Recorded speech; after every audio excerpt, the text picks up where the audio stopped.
Père éternel, merci pour ce moment encore, la grâce. Merci pour ce dimanche qui n'est pas un dimanche de plus, mais qui est un moment privilégié que tu nous accordes de vivre dans ta présence, Seigneur. Merci de ce que des vies aujourd'hui seront transformées.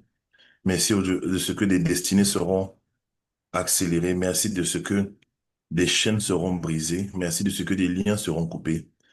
Merci de ce que la vérité affranchira une personne au nom de Jésus-Christ. Amen. Père, prends le contrôle de ce culte au nom de Jésus-Christ. Amen. Voilà. Bonjour à tout le monde. Je suis l'apôtre William Jamen, pour ceux qui ne me connaissent pas.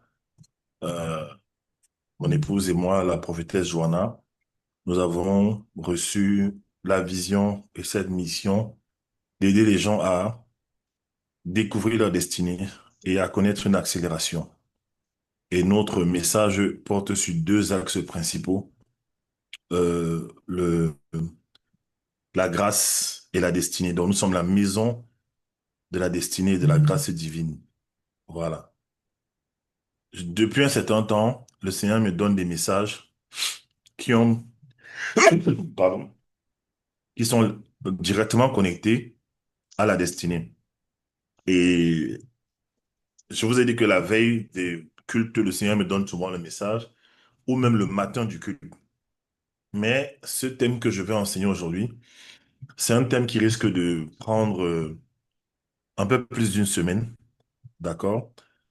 Et il me l'a annoncé depuis mercredi. Donc, le message du jour, c'est la loi du rachat. D'accord?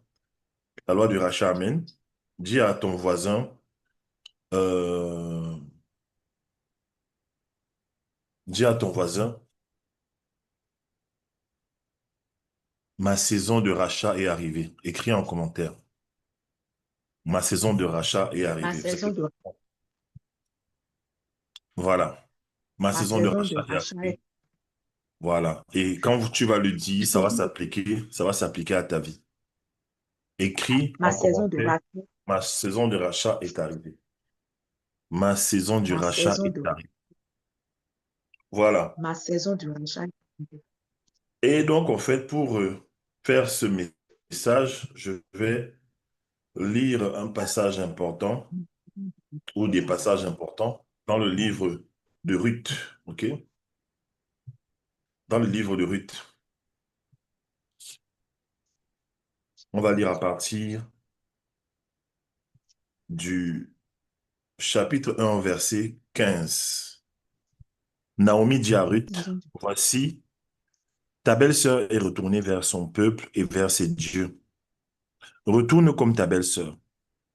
Ruth répondit, ne me presse pas de te laisser, de retourner loin de toi. Où tu iras, j'irai. Où tu demeureras, je demeurerai. Ton peuple sera mon peuple et ton Dieu sera mon Dieu. Où tu mourras, je mourrai et j'y serai enterré.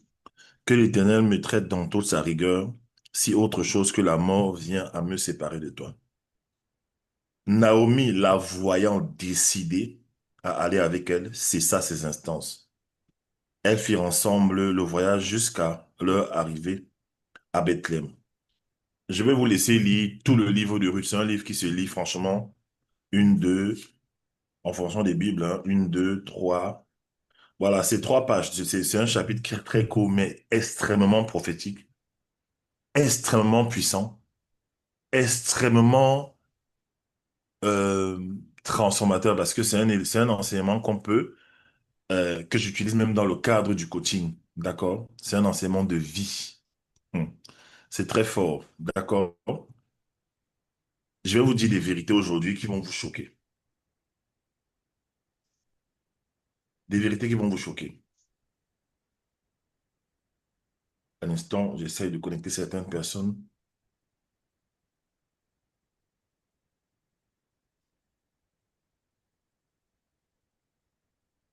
Je donne le lien à certaines personnes, des gens qui ont besoin d'être en ligne.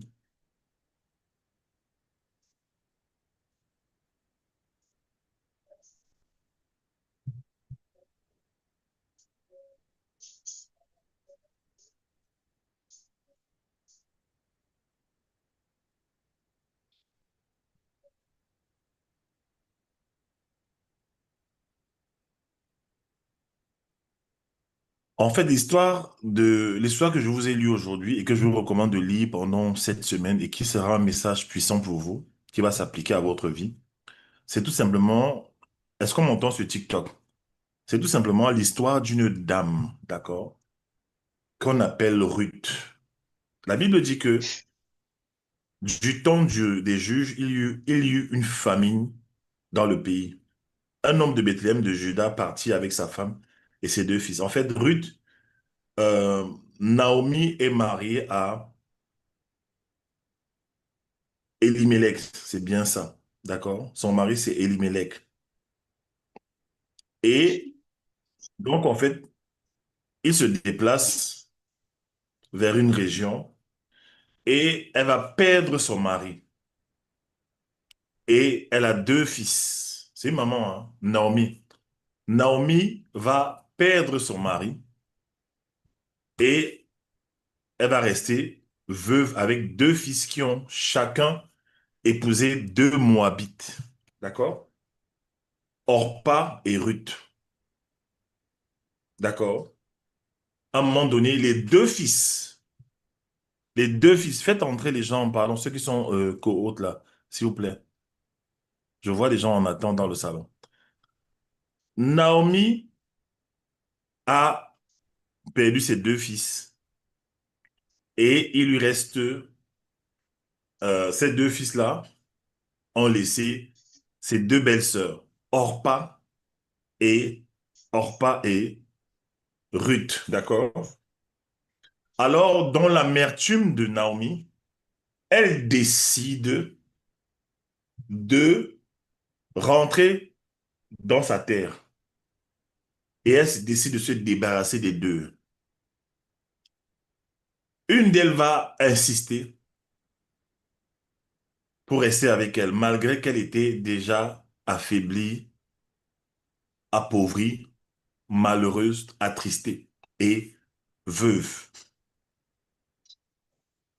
Alors elle va s'attacher à elle et l'autre, Orpa, va partir. Elle ne va pas insister, elle va partir. Et c'est à partir de là qu'on a vu, on va voir deux enseignements puissants dans la vie. Dans la vie, il y a ceux qui, lorsqu'on dit non, ils arrêtent. Et il y a ceux qui, même quand on dit non, ils insistent. Et il y a ceux qui vont insister jusqu'à ce que Dieu les bénisse. Il y a ceux qui sont capables, oh, il y a des gens qui sont capables dans la vie, même de forcer Dieu à leur donner quelque chose. Est-ce que vous savez ça? Est-ce que vous savez qu'il y a des choses que Dieu n'a pas prévues pour vous, mais qu'il peut vous donner parce que vous forcez? Est-ce que vous le savez? Il y a des choses que Dieu n'a pas prévues pour vous, mais il peut vous les donner parce que vous vous êtes montré persévérant et persistant. C'est une clé en passant. OK? Alors, la petite histoire, c'est quoi? C'est que Ruth va aller avec Naomi, sa belle-mère, et Naomi va la positionner chez un homme riche. Chez un homme riche. Donc, elle va trouver le mariage à un homme riche qui aura quoi? Le droit de rachat. On fera ça la semaine prochaine. Toutes les ramifications du rachat. Qui va acheter, qui va avoir le droit de rachat à travers un autre homme et qui va pouvoir racheter le droit d'épouser, comment on appelle, Ruth. D'accord? Ça sont les éléments importants, mais ce qui est très important ici, là, c'est tout simplement comment quelqu'un fait pour passer d'une saison de misère, d'une condition de dépression, de sécheresse extrême, pour arriver maintenant dans l'abondance. Comment elle a fait, en fait? Ça, c'est un enseignement même pour les femmes qui veulent se marier. Oui, c'est dans la parole. Même pour les femmes qui veulent se marier, vous allez recevoir quelque chose. Elle arrive à se marier avec un riche et il y a des leçons qu'on va tirer de là. Je vais vous laisser lire tout ça. J'ai pas envie de lire tout ça. C'est un peu long quand même. Je vais aller droit au but. En vérité, dans nos vies, il y a des saisons où nous n'avons rien. Il y a des saisons où nous ne ressemblons à rien. Il y a des saisons où vous n'avez même pas souvent de contact, de relation. Parmi vous, il y a des gens, vous êtes nés dans une pauvreté extrême. D'autres même, vous êtes nés dans la richesse, mais vos parents sont morts et vous êtes restés dans la pauvreté. D'autres, vous avez connu l'abondance et vous vous êtes retrouvés dans la précarité. D'autres, vous étiez déjà en train de bâtir quelque chose de grand et vous avez été fauché par la vie. Comment est-ce que tu fais pour te relever dans la vie en sortant d'une situation chaotique pour te retrouver dans une situation où maintenant tu es dans l'abondance? C'est ça qu'on appelle le rachat. Comment racheter le temps? Comment racheter le temps et se positionner comme quelqu'un qui réussit dans la vie? Ah, cet enseignement, c'est très lourd. Je vous dis la vérité. C'est l'histoire de ma vie, c'est l'histoire de beaucoup de gens que je vois, que je connais. Il y a des gens, vous n'avez pas besoin d'argent, vous avez besoin de rachat. Il y a des gens, vous n'avez pas besoin d'argent, vous avez besoin de rachat. Le rachat, c'est comme si ta vie, tes bénédictions étaient déjà vendues, mais tu les rachètes, tu rattrapes le temps. Et ici, il ne s'agit pas seulement de prier, oh, oh Seigneur, je décrète et je déclare. Non, il y a un processus. D'accord? Il y a un processus. Je vais boire de l'eau, excusez-moi.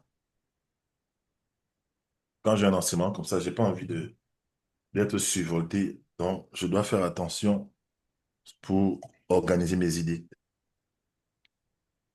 En vérité, tout le monde peut réussir dans sa vie si et seulement si des circonstances favorables deviennent leur partage. La plupart des gens peuvent réussir dans la vie s'ils ont des bonnes circonstances. La Bible dit dans le livre d'Ecclésiaste que la course n'est pas aux gens agiles, le peur n'est pas aux sages, la richesse n'est pas aux intelligents. Pas parce que tu es musclé que tu vas réussir dans ta vie. Ce n'est pas parce que tu cours beaucoup que tu vas être premier à la course. Pas parce que tu es trop intelligent que tu vas être riche. Non, tout dépend des circonstances. Et ici, là, vous allez voir la loi des connexions. Le premier élément, d'accord, pour racheter le temps, c'est de devenir fidèle. Le premier élément, quand vous êtes quelqu'un, vous êtes pauvre dans la vie, vous avez tellement galéré, votre situation est catastrophique. La première façon de changer votre vie, ce n'est pas d'aller chercher l'argent, ce n'est pas d'aller vous marier avec des gens pour l'argent, ce n'est pas d'aller faire la magie pour l'argent, ce n'est pas ça. La première chose, c'est de développer une qualité qu'on appelle la fidélité. Est-ce que vous m'entendez? Lorsque votre vie est chaotique et que Dieu veut racheter votre vie, il va d'abord vous asseoir pour que vous rattrapiez les saisons perdues en faisant de vous quelqu'un de fidèle. Je vous répète ceci, c'est très important. Ce matin, le message, c'est la loi du rachat. Je crois que pendant plusieurs dimanches, on va enseigner dessus. D'accord? Ce thème a été donné mercredi exactement par le Seigneur. Donnez les cœurs sur TikTok. La loi du rachat. Quand tu galères, tu es bloqué, tu n'as pas d'oncle riche, tu n'as pas de cousin fortuné, tu n'as personne pour te pistonner, pour t'aider à réussir. Il y a une loi que tu dois appliquer rapidement. C'est la loi de la fidélité. Fidélité dans les petites choses d'abord. Numéro un. Fidélité maintenant ensuite à quelqu'un. Être fidèle à une personne, un patron, une personne sous laquelle tu es. D'accord? Ruth a été fidèle à Naomi. Et une fidélité qui dépasse tout entendement. Et je vais vous expliquer pourquoi ça dépasse tout entendement. Est-ce que vous savez qu'en général, quand les gens sont dans l'échec et dans la perte, on les quitte? Vous savez ça, non? Vous savez que normalement, quand vous perdez de l'argent, vous devenez pauvre, les gens doivent vous quitter, non? L'être humain est comme ça. Vous savez ça, non? Vous savez ça, non? Hmm. Ah, Seigneur, comment je peux faire pour enseigner le message ici? Oh. Normalement, quand quelqu'un échoue, tout le monde le laisse. Quand quelqu'un devient pauvre, les gens le quittent. La Bible dit que même la sagesse du pauvre est méprisée. Quand tu es pauvre, même ta sagesse, on la méprise, on la rejette. Quand tu es pauvre, tes amis te dédaignent. Oui, Mais comment se fait-il que cette dame s'est attachée à sa belle-mère alors que sa belle-mère a perdu son mari, sa belle-mère a perdu ses deux enfants, sa belle-mère est devenue pauvre parce que sa belle-mère apprend que l'Éternel a visité Israël, donc elle veut retourner là-bas pour manger, pour avoir de quoi manger. Comment tu peux te soumettre à une femme qui est pauvre? Comment tu peux te soumettre à une femme qui est déjà misérable, qui a perdu? Les gens diront que, waouh, si tu marches avec elle, tu risques aussi de tout perdre, perdre. Parce que tu as perdu ton mari, cette mentor-là a déjà perdu son mari. Donc ce n'est que l'esprit de la mort qui a sur elle. Quitte-la,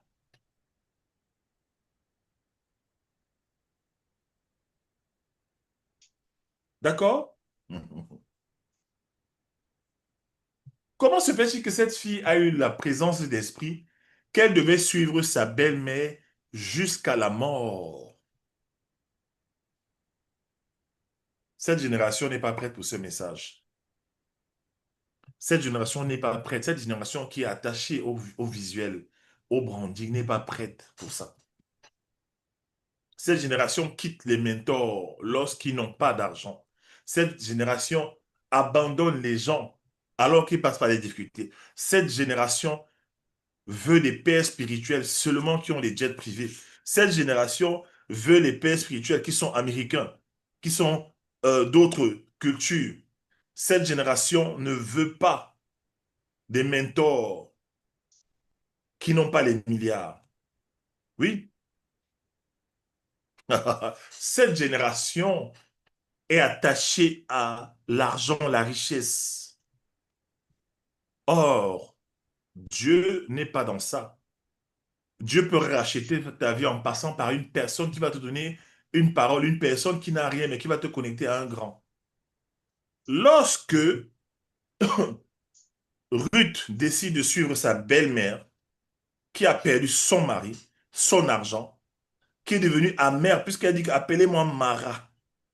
Elle dit, dans Ruth 1, verset 20, elle dit, ne m'appelez pas Naomi. Elle-même, elle a changé son nom à cause de son amertume. Elle dit, appelez-moi Mara, car le Tout-Puissant m'a rempli d'amertume.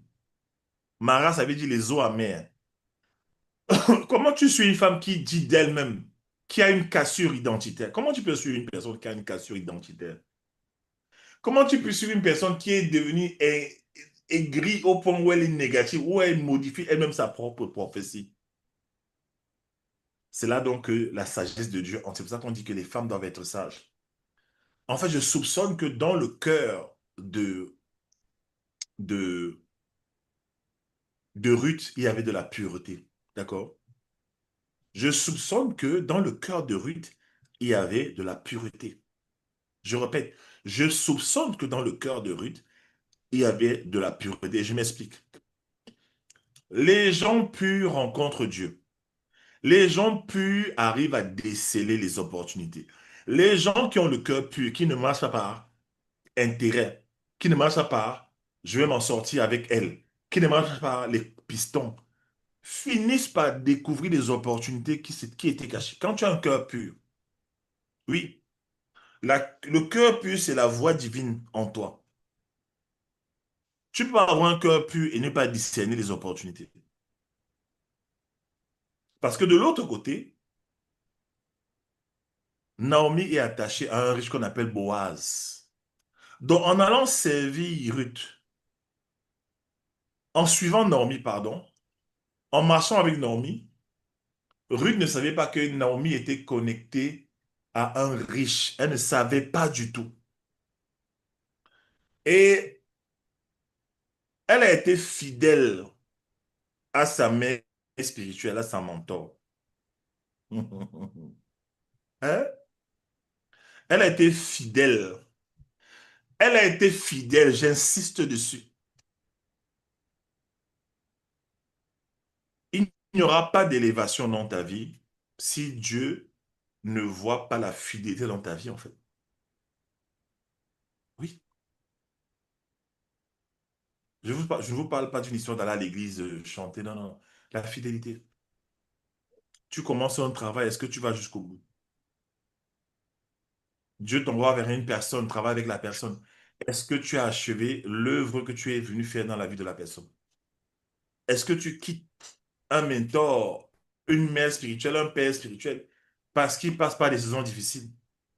Est-ce que tu vas quitter ton père spirituel parce qu'il a divorcé?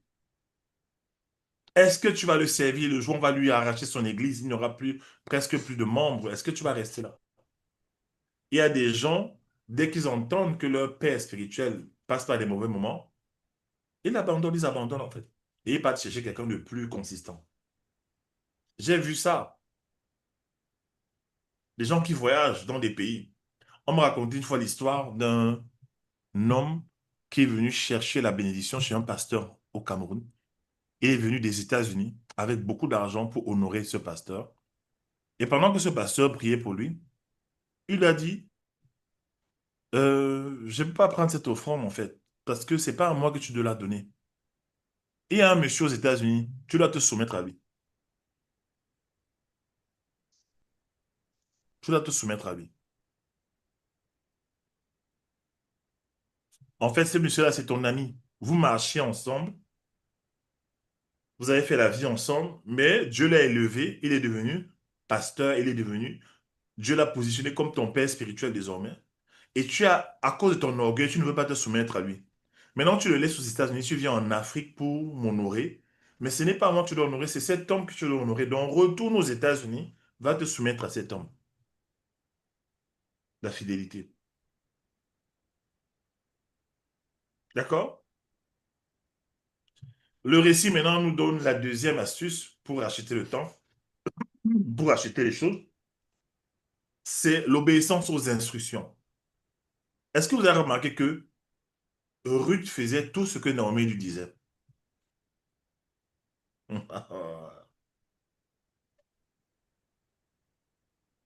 Normalement, on a trouvé un travail à Ruth. Elle devait passer son temps à glander dans les champs, donc elle coupait les herbes dans les champs, elle récoltait du blé, tout ça. Dans le champ du riche Boaz. Et elle était tellement appliquée dans son travail, tellement appliquée dans son travail. Certainement, c'est l'instruction que sa belle-mère lui a donnée. Va dans le champ de cet homme et travaille dur. On dit qu'elle venait tôt le matin, rentrait tard le soir quand les gens étaient déjà partis. Ça, c'est une stratégie de productivité en entreprise. Tu viens tôt, tu rentres tard. Et la promotion arrive. C'est une loi que même les gens qui ne partent pas à l'église ont compris. Pas que tu es en train de travailler, tu regardes chaque fois, chaque 30 minutes, tu regardes ta montre. Non. Même dans le monde du sport, les meilleurs basketteurs, les meilleurs footballeurs, ils arrivent avant les autres, ils s'entraînent et ils s'entraînent avec les autres et ils continuent à rester là après que toute l'équipe soit partie. Ils deviennent les meilleurs. C'est une loi de la productivité et du succès. OK?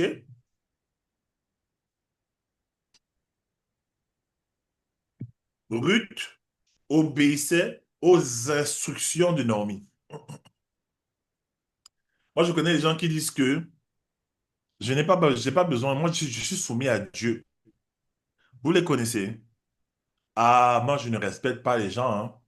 Il n'y a pas de paix spirituelle qui va, il n'y a personne, nous sommes tous des frères en Christ, hein.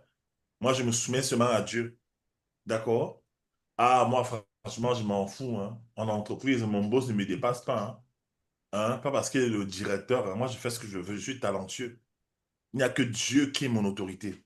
Vous avez vu des gens comme ça, hein, qui ne respectent personne, qui ne sont soumis à personne, qui n'honorent personne, qui ne respectent pas ils ne respectent pas les instructions, mais ils disent qu'ils respectent Dieu. Voilà encore une occasion de te racheter quand tu as échoué. Quand tu es dans une mauvaise saison. Naomi a dit à Ruth, va te coucher dans la maison de Boaz, va te coucher à ses pieds. Et le papa, il se réveille la nuit sans qu'il y ait une femme vers ses pieds là. Et il ouvre le drap, il se rend compte qu'il y a la petite fille là. Et elle dit, qu'est-ce que tu fais là? Qui t'a envoyé? Waouh! Il dit, waouh, quel honneur! Et il va lui dire, tu n'es pas allé poursuivre des jeunes hommes et les riches. Tu m'as choisi moi, ça l'a honoré. Et il a tout mis en œuvre pour racheter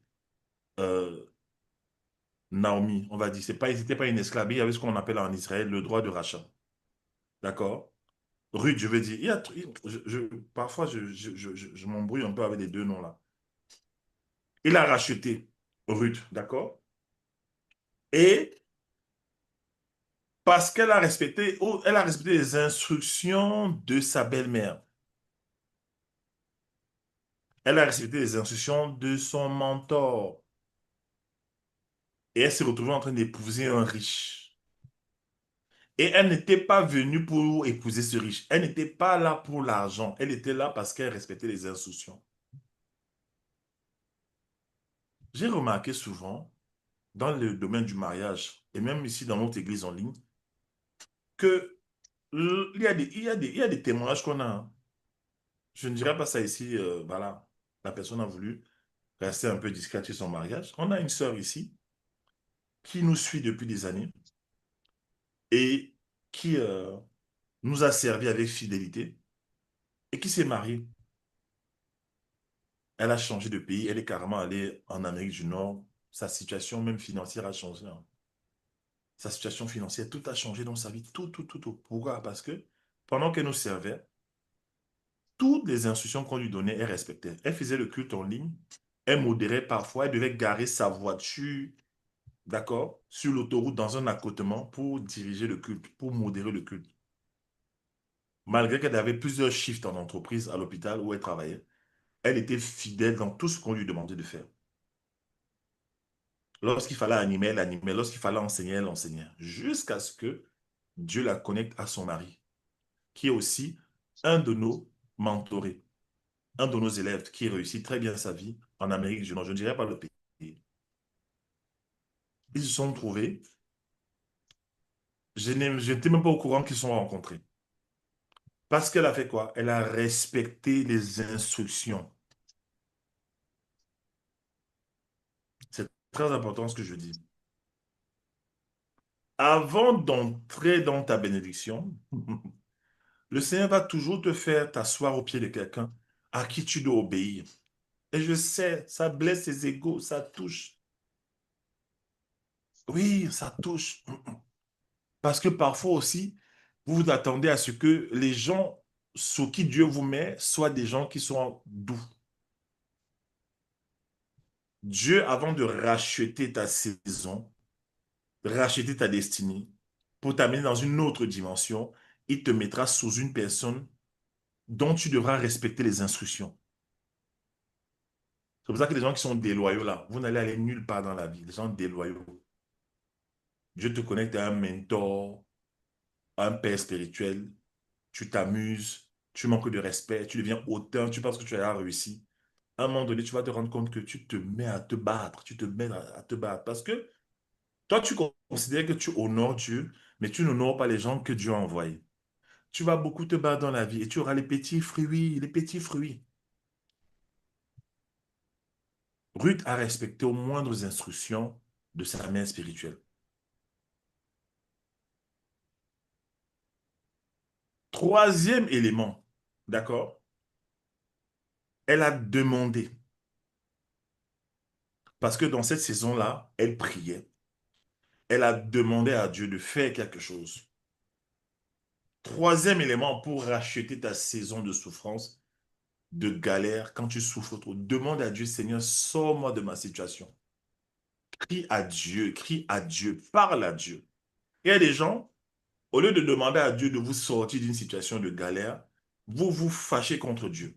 Vous connaissez ce genre de personnes, là, non? Oh, si tu étais Dieu, pourquoi on souffre? Si tu étais Dieu, pourquoi on galère comme ça, là? Depuis que je prie, je veux le mariage, tu ne m'as pas donné le mariage. Il y a des gens comme ça, ils sont dans la présence de Dieu et ils ne font que se plaindre. Ils n'ont jamais dit, Seigneur, aide-moi. Aide-moi, Seigneur. Aide-moi. Aide-moi. Ça, c'est une de mes prières. Seigneur, aide-moi. Quand Dieu me donne un nouveau projet, je sais que ça va être dur de gérer. Je dis, aide-moi. Dieu m'a donné un business au Cameroun. J'ai dit, Seigneur, aide-moi. Donne-moi la sagesse. Et chaque jour, il me dirige pour que je gère bien l'activité qu'il me donne. Demandez au Seigneur la loi du rachat. Je me souviens un jour au Cameroun, on avait un ami, j'avais un ami de basketteur, Fernand, à Kenny. Il jouait au basket avec nous. Il faisait 2 m 6, un gars très sympa. Il avait eu la chance de rencontrer une famille américaine qui avait financé ses études, qui l'ont fait venir aux États-Unis. C'était des sénateurs américains. Il allait dans un bon lycée, il s'est vraiment démarqué là-bas dans le basket. Il a eu des très bonnes études à l'université américaine. Et aujourd'hui, il a une belle carrière. Bon, il n'a pas pu jouer à la NBA. C'est extrêmement compétitif et sélectif. Mais il a eu une belle vie jusqu'aujourd'hui, en fait. Et je me souviens qu'à un moment donné, quand il nous a quittés, il est parti aux États-Unis. Dans mon cœur, il y avait ce désir de prier. Il y avait ce désir de demander à Dieu, Seigneur, aide-moi aussi comme tu l'as aidé.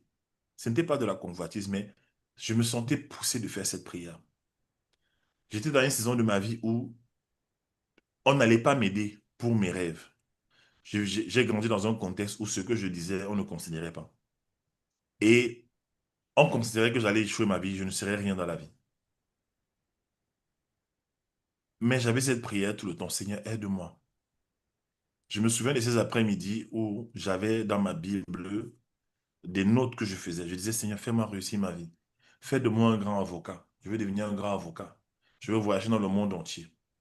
Je prenais des post-it là, jaunes là, des marque-pages, et je collais partout sur les murs. Je disais que je deviendrai grand. Dieu me rendra grand. Dieu me fera réussir dans la vie. Dieu me bénira. Je disais toutes ces choses. Je collais ça sur les murs. Je regardais ça tous les jours. Je demandais à Dieu, aide-moi, tout le temps. Aide-moi. Et Dieu m'a aidé. Il a fait de moi quelqu'un de très distingué dans la société, dans la vie. J'ai demandé de l'aide à Dieu.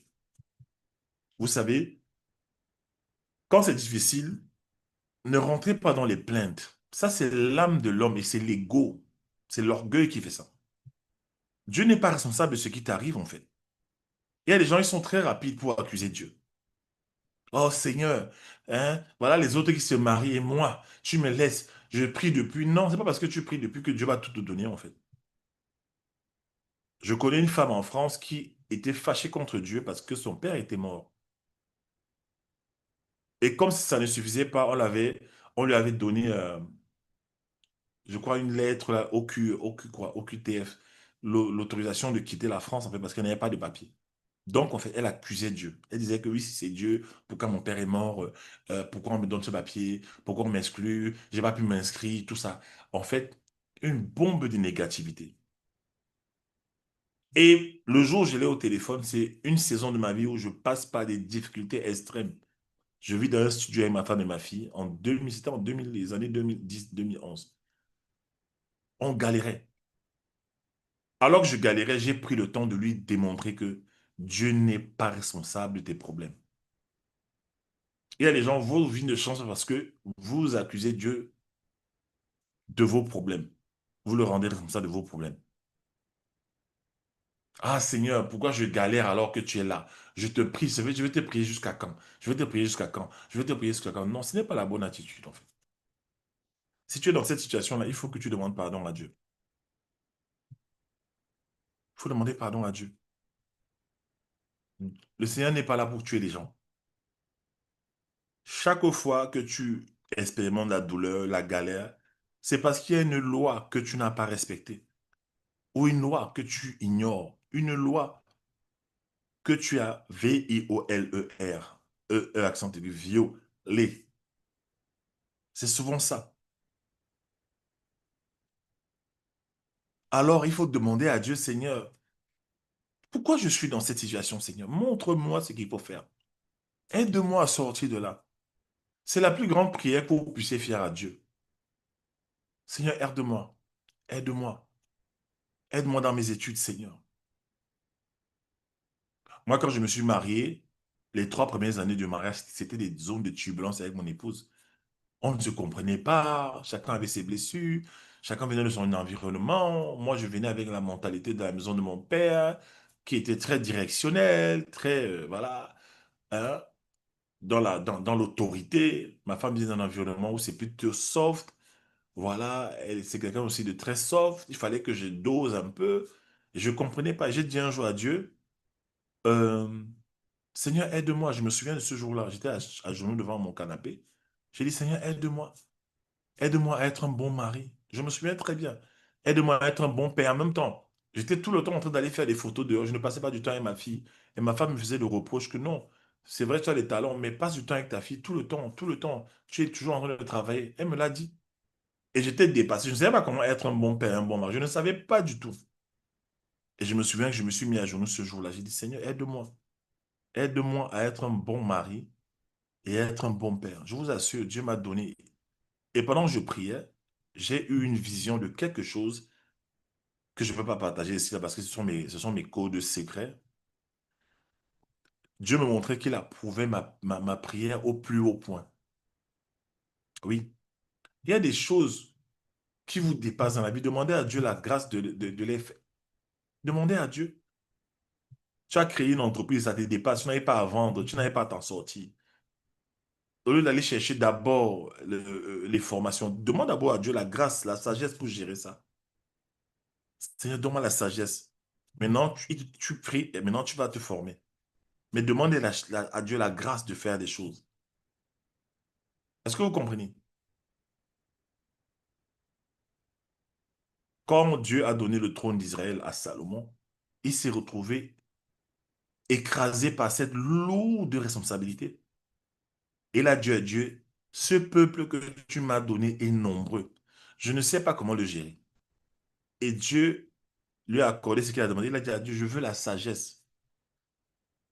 Lorsque vous avez une entreprise, lorsque vous avez un business que vous lancez, demandez la sagesse à Dieu. Seigneur, donne-moi la sagesse pour gérer mon business-ci. Même si vous vendez les jus, les yaourts, je ne sais pas, les caramels, demandez, Seigneur, donne-moi la sagesse que cette entreprise devienne grande. Il va te montrer la sagesse. Il va te diriger. Demandez à Dieu. Est-ce que vous comprenez?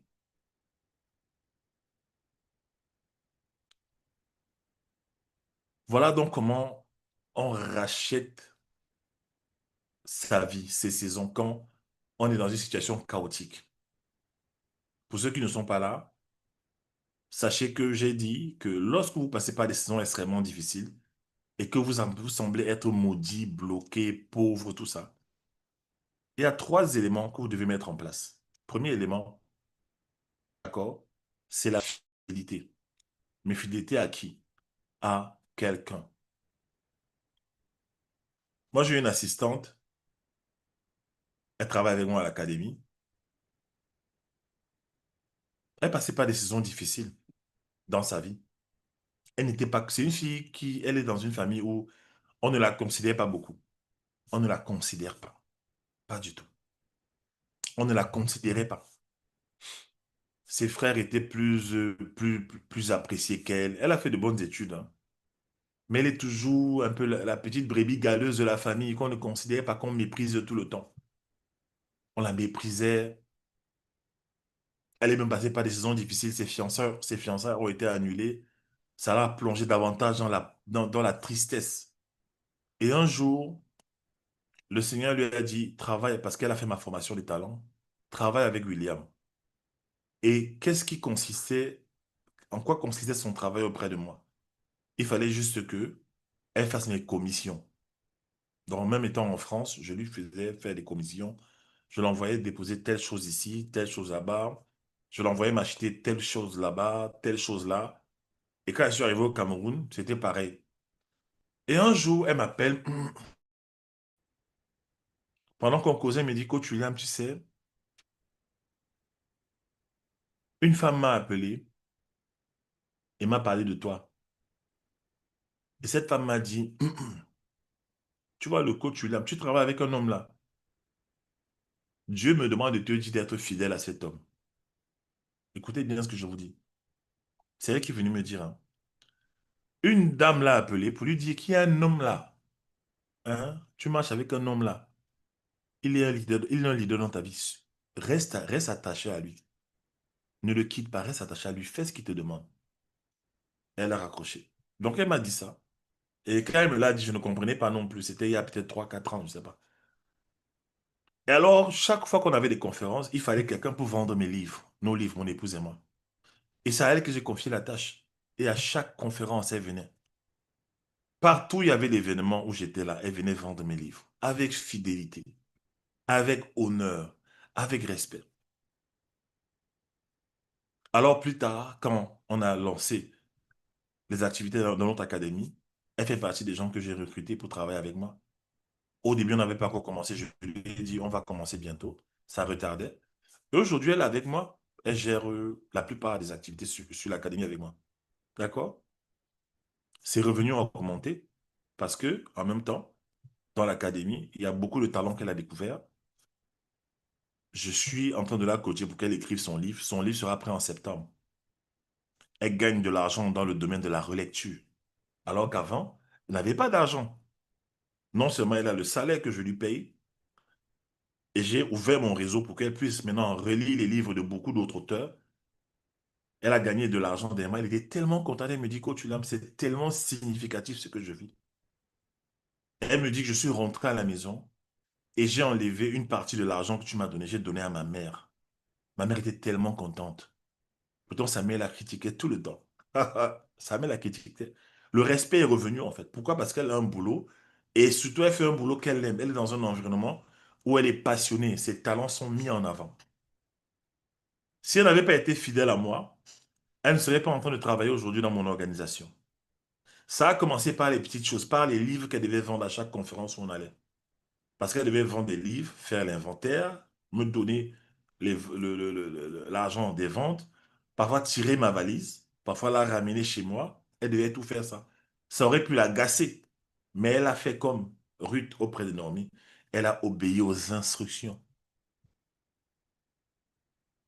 Je sais que cette parole est dure, mais souvent vous échouez parce que vous n'obéissez pas à des instructions en vis-à-vis des personnes que Dieu met dans vos vies. Avant de t'élever, Dieu fera toujours que tu travailles pour quelqu'un. Il y a des gens, vous êtes dans les entreprises où vous travaillez, mais vous ne respectez jamais les instructions de votre patron. Vous volez en entreprise. Oui, beaucoup de gens, vous êtes dans les entreprises, vous volez. Vous volez. Tu es dans une entreprise, tu voles. Tu voles les choses, tu voles des stylos, tu mens, parfois tu n'es pas malade, mais tu restes à la maison. Et tu oublies que c'est l'entreprise de quelqu'un, en fait. La personne a souffert pour mettre en place son entreprise, tu voles la personne. Demain, quand tu auras ton entreprise, on va te voler. Si même tu as l'entreprise. D'accord? Pour racheter sa saison de sa vie, les saisons de galère, il faut être fidèle dans ce qui appartient à autrui. Il faut être fidèle dans ce qui appartient à autrui. Les gens qui partent dans les hôtels, je vais vous dire une autre chose aussi. Tu vas séjourner dans un hôtel, d'accord? En rentrant à l'hôtel, en rentrant chez toi, tu prends tout, les serviettes, les peignoirs, les sandales, tu rentres avec ça, les parfums là, les shampoings. Vous savez que ça, c'est du vol, vous savez ça? Est-ce que vous savez ça? Hmm. Après, vous êtes étonné que vous êtes bloqué. Tu prends une chambre d'hôtel et tu te rends compte que dans la chambre d'hôtel, ils t'ont mis des peignoirs. Tu voles ça. Oui, tu voles en fait, tu voles, tu rentres avec. On met des petits savons là, il y a les petits gels douche, les petits oui, gels douche là. Tu ramasses tout, tu mets dans ton sac, tu pars avec. Tu es infidèle dans ce qui appartient à autrui. C'est pour ça que tu cherches pour toi, tu ne vois pas. Oui. Les gens sont terribles. Prochainement, quand tu vas dans un hôtel, si on t'a mis des serviettes là, prends les serviettes quand tu les as utilisées, tu mets dans la corbeille, ne rentre pas avec. Si on t'a mis un peignoir, ce n'est pas pour que tu rentres avec. Oui, mais, oui, mais c'est le vol. Tu voles la chose de quelqu'un. Tu es infidèle dans ce qui appartient à autrui.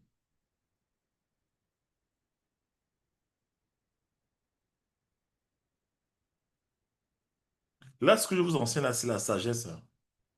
Je me suis rendu compte que beaucoup de gens ont besoin pour réussir. La sagesse.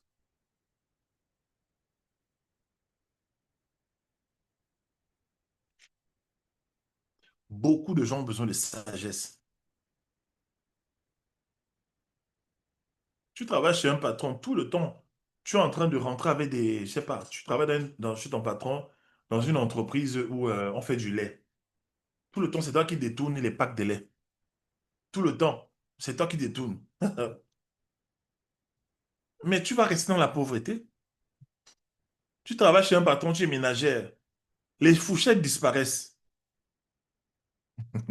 Qui a remarqué ça? Vous n'avez pas remarqué que souvent chez vous, les fourchettes disparaissent, vous qui avez les employés là.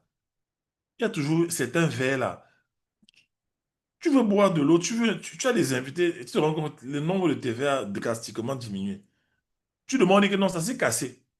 Non, parfois les employés de la maison volent un peu, un verre, deux verres. Et quand tu fais une descente chez eux, tu vas trouver tes verres chez eux. C'est ma belle-mère comme ça. Elle a des vêtements qu'elle avait perdus. C'est une de ses ménagères. Même ses caleçons, la ménagère a frappé. Elle est partie retrouver certains de ses culottes chez la ménagère, mon frère. Les gens sont dangereux, hein. Un truc qu'une femme met c'est quoi ça? Tu mets ça sur toi.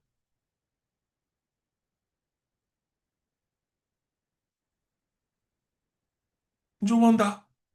Dans un jour comme ça, parce qu'on avait perdu quelque chose, elle m'avait volé, cette ménagère elle m'avait volé de l'argent et ça en faisait trop, elle a aussi volé à ma belle-mère. Donc en fait, elle est allée chez elle avec la police, ok? Elle a fouillé la maison, elle a des habits qu'elle ne voyait plus. Souvent, vous êtes comme ça chez vous, vous avez perdu certaines chaussures. Tu te demandes, bon, peut-être j'ai perdu ça, bon, peut-être j'ai donné à quelqu'un, bon, oups, je laisse. Non, parfois on a pris. Et vous voyez les gens là, non, qui volent là. Ils vont prier fatigués pour que Dieu les élève. Dieu ne va jamais les élever. Pourquoi? Tu pars où? Tu te lèves pourquoi? Dans le vol? Non. Tu te lèves dans le vol? Non. La saison du rachat. Je vous ai déjà dit, Dieu aime les gens intègres. C'est très important ce que je dis. Je vois pas beaucoup de commentaires parce que les gens se retrouvent dans ce que je dis. Seigneur, Seigneur, tu me donnes tous les messages, tu veux compliquer, comme si c'est moi la chicote. Ouais, Seigneur. Oui, c'est dur. Je sais que cette parole, les gens disaient à Jésus, mais cette parole est dure, maître. Elle est dure, cette parole. Hein? Hein? C'est la vérité. Hein? Tu es là, tu cherches le mariage. Autre chose, toujours la fidélité. La fidélité. Il y a des choses que je vais dire, mais après on va dire que oui, tu ramènes tu autour, machin. Non, tu n'es pas fidèle dans ce qui appartient à autrui. Tu as ta soeur qui se marie. Tu as ta cousine qui se marie. Tu as tes amis qui se marient. Pourquoi tu ne vas pas servir dans leur mariage? Tu ne vas pas servir, pourquoi? Ça te coûte quoi? Tu sais pas qu'en allant servir, en finançant le mariage de ta cousine, tu attires ton propre mariage. Il y a des gens, vous ne savez pas saisir les opportunités. Lorsque tu veux te marier, lorsque tu veux te marier, cherche autour de toi les gens qui se marient, va travailler pour eux, va les aider. Je vous donne les secrets dangereux. Oui, tu as une copine qui se marie, tu l'appelles, tu te dis, hein, ma copine, qu'est-ce qui peut réjouir ton cœur? Fais-moi un peu la liste de ton mariage, je vais prendre un département. Tu prends la sono, tu payes toute la sono. Hmm. Quand ma femme s'est mariée, il y a une femme qui lui a offert une carte pour aller chez l'esthéticienne. Cette femme-là s'est mariée juste après nous. Oui, j'ai été celle qui accompagne le leader de ma chorale pour le choix de sa robe. J'ai été une de ses filles d'honneur. Mais voilà, voilà, la loi de l'honneur. La fidélité dans ce qui appartient à autrui va t'ouvrir la porte pour ta propre bénédiction. Voilà, c'est toi qui as suivi. Moi, quand j'étais à l'église en 2000, avant de me marier en 2008, tous les week-ends, c'est moi qu'on appelait pour venir faire la sécurité pour le mariage des autres. Et je voyais des jeunes se marier C'est la première fois que je voyais des jeunes se marier à l'âge de 22 ans. Jeunes, beaux, pleins d'avenir. Ça m'a donné envie de me marier. Oh, Dieu me mettait là pour obéir à la loi de la fidélité d'abord dans ce qui appartient à autrui. Dieu me mettait là pour que j'obéisse à la loi de la fidélité dans ce qui appartient à autrui. Je vous dis la vérité, j'ai fait tellement de mariages où j'étais le mec qui ouvrait la voiture, Non, les lois de Dieu ne jouent pas, les lois de Dieu ne jouent pas. Ouais, Seigneur, donne-moi la grâce d'enseigner les lois de Dieu, tes lois aux gens, les lois, Seigneur. Seigneur, les lois, les lois, les lois. Les gens détruisent leur vie. Les gens restent dans la pauvreté, les problèmes, la misère, parce qu'ils bafouent tout le temps les lois. Oh mon Dieu, je vous enseigne des choses que j'ai vécues. Avant d'être fort dans les médias sur Internet, j'ai d'abord servi quelqu'un qui était fort dans les médias. Dieu ne joue pas. Avant d'entrer dans ton domaine de royauté, tu vas d'abord servir un roi avec fidélité. Ça ne joue, ce sont les lois naturelles. Vladimir Poutine, son histoire est là sur Internet, sur Arte.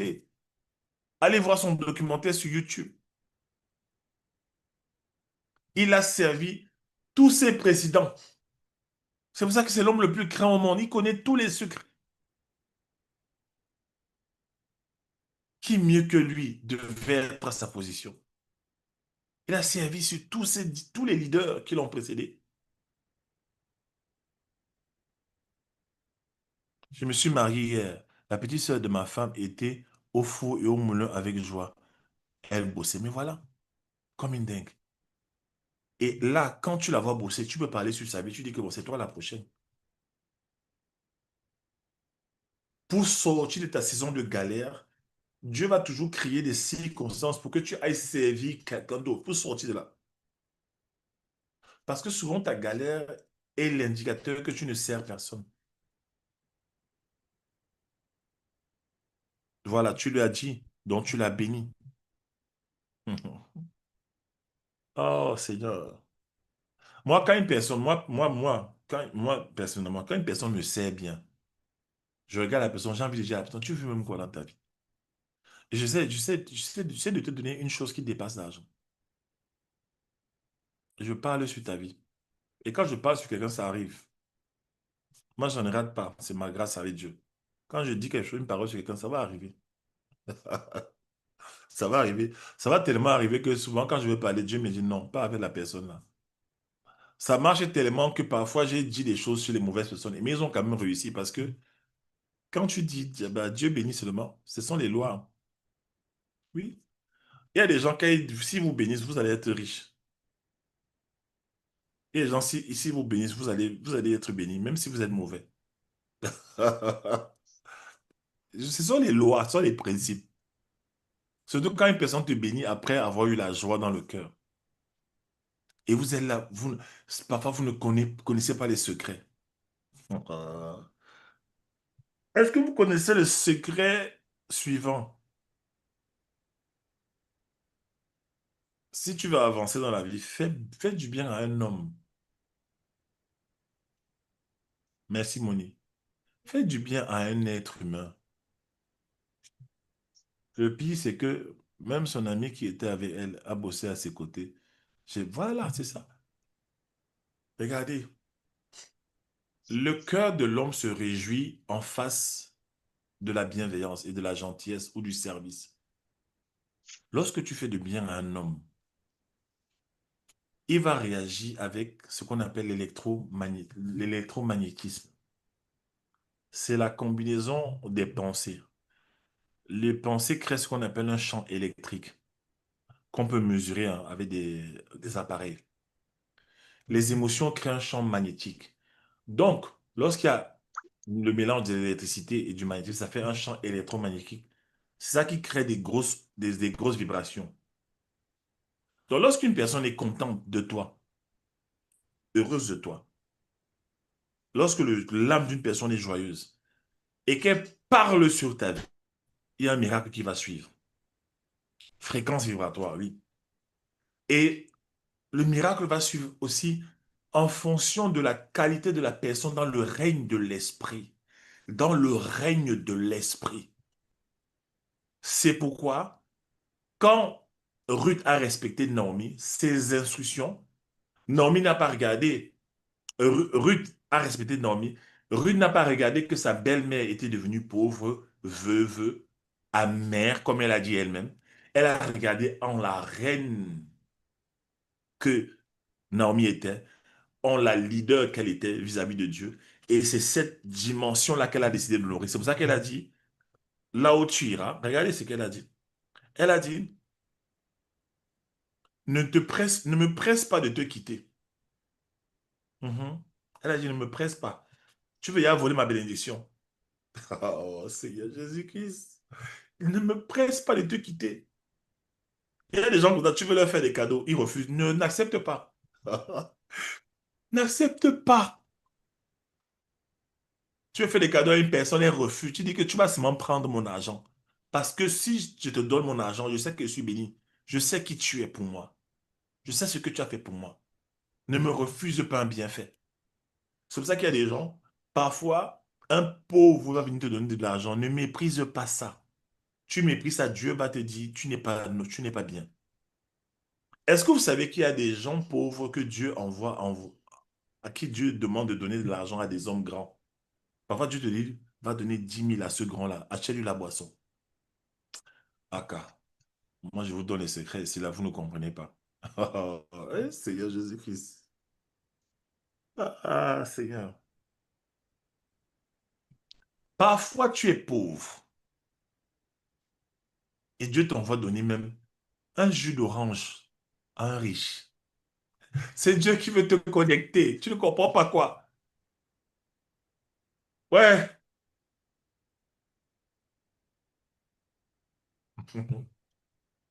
Celui qui donne à un grand fait une demande sur son potentiel.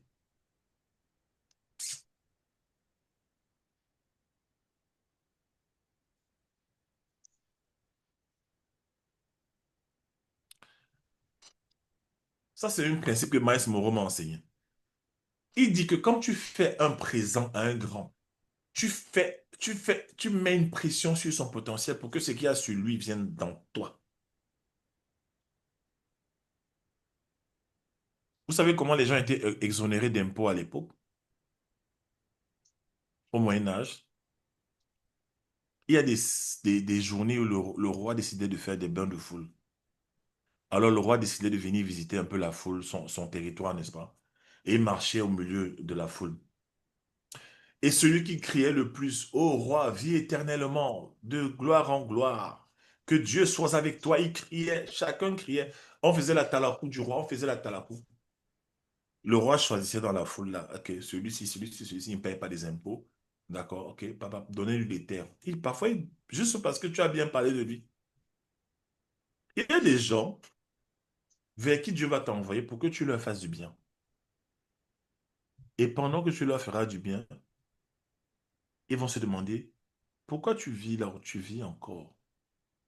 Dis-moi, pourquoi tu habites dans un quartier de pauvreté?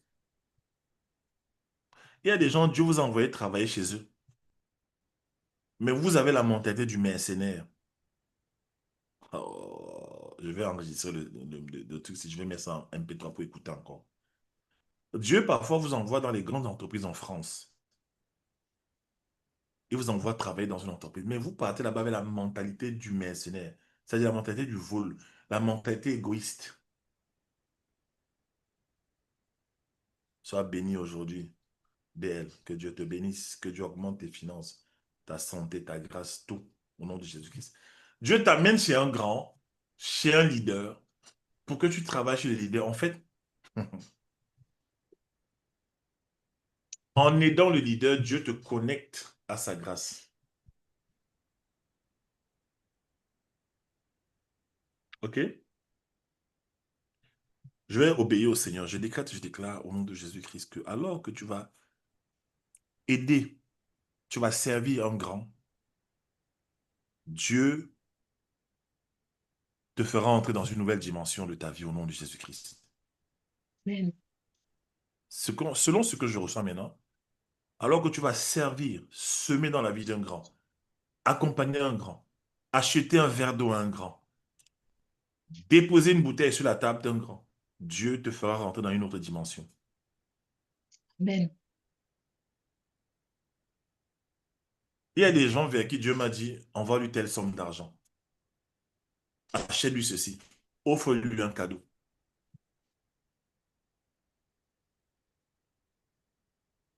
Quand ma fille est née, j'étais très inquiet. Ma fille Gloria, j'étais inquiet. On vivait dans un studio, on n'avait pas d'argent.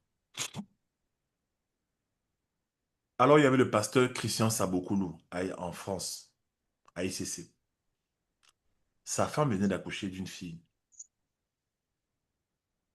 Et le Seigneur m'a dit un soir, va au centre commercial à la Défense, fais la layette, achète des vêtements pour bébé et avec ta femme et donnez ça au pasteur pour son enfant.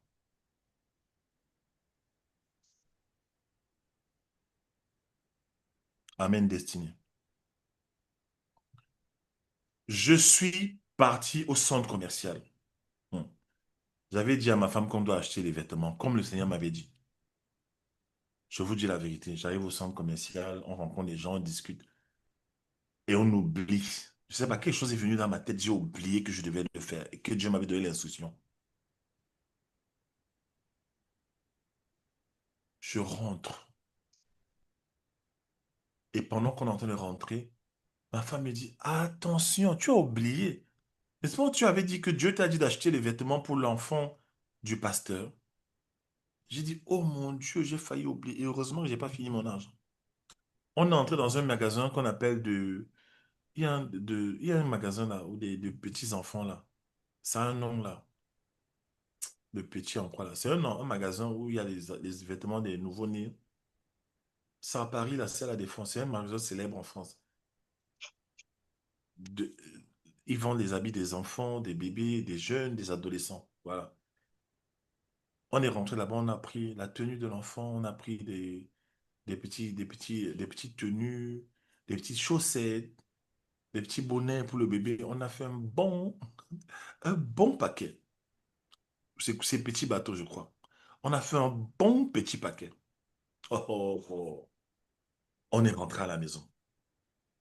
Et c'était le lendemain, le culte. Donc, le matin, on avait acheté du papier cadeau. Donc, le matin, pendant que j'emballais le cadeau, j'ai entendu la voix du Saint-Esprit qui m'a dit, alors que tu as obéi à cette instruction, tu vas recevoir fois 1000 et ta fille ne manquera jamais de rien en termes de Amen. vêtements. Ta fille ne manquera jamais de rien. Je vous dis la Amen. vérité, on n'avait pas d'argent. J'ai failli pleurer ce jour-là.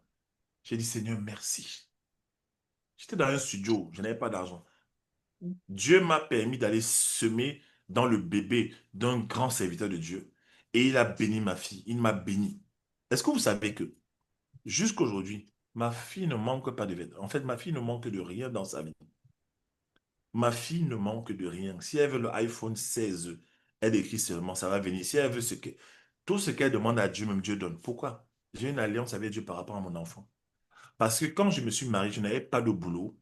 Et quand je me suis marié, je n'avais pas de boulot. Et Dieu nous a demandé de faire un enfant la première année. Nous, on voulait aller aux États-Unis partout, s'amuser pendant au moins 4 ans, 5 ans. Dieu nous a dit, faites un enfant. Or, si Dieu nous demande de faire un enfant, quand il veut, comme il le veut, où il veut, ça veut dire qu'il allait prendre en charge notre enfant. Et c'était pour démontrer sa fidélité. Pendant des années, j'ai eu peur que quelque chose de grave allait arriver à mon enfant. Je vous assure. Je la surveillais tout le temps. J'avais peur qu'elle glisse. Et tout le temps, elle faisait des accidents. À l'école, elle tombait sur le pied, elle se blessait. On était aux urgences tout le temps en France. Et je paniquais. Un jour, Dieu m'a dit, arrête de t'inquiéter pour elle, hein. Et quelque part, avec le temps, je me suis dit que peut-être ce sont mes inquiétudes qui ont fait même que tout le temps, elle avait des petits bobos. Oui, peut-être parce que j'étais là. Et un jour, on est arrivé en Angleterre chez ma cousine. On monte les escaliers. Il y avait des escaliers en pente. Les maisons anglaises, là, ils ont un salon en bas et les chambres sont en haut. Chaque fois que je montais les escaliers, je me disais, Seigneur, ne permets pas que ma fille me suive. Un jour, je monte les escaliers, je sens quelqu'un me tenir par la cheville, je me retourne. C'est ma fille qui avait grimpé les escaliers, toute petite qu'elle était comme ça. Je lui ai demandé, tu fais quoi là? J'ai paniqué. Elle a glissé, elle a tourné, et en tournant, elle se mettait à rire. J'avais envie de lui tirer les oreilles. Mon cœur a battu, je suis descendu en panique. Et pendant qu'on essaie de la porter, elle se met à rire. Parce que les escaliers étaient emmitouflés, là, il y avait c'était, il y avait des gros tapis là. Elle se met à rire en tombant.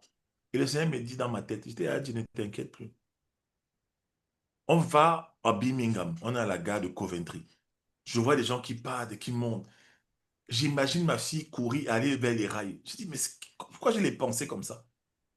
Je l'imagine courir, aller dans les rails. Donc tout le temps, je suis là, je la suis. Je n'avais plus de paix quand je marchais avec elle. Je la suivais de partout. Même pour aller à l'école, là, il fallait que je prie sur elle, sur sa tête d'abord. Je prie d'abord, j'arrive à l'école, devant l'école, je prie encore sur elle. J'avais peur que quelque chose arrive à ma fille. Et Dieu m'a dit, j'étais déjà dit, arrête, laisse-moi ta fille, laisse-moi ton enfant. C'est moi qui l'ai amené dans ta vie. Oh. Alors je fais un rêve qui a tout changé. Je suis en train de grimper sur une grande tour avec ma fille. Et ma fille grimpe aussi. Et à un moment donné, elle se jette dans le vide.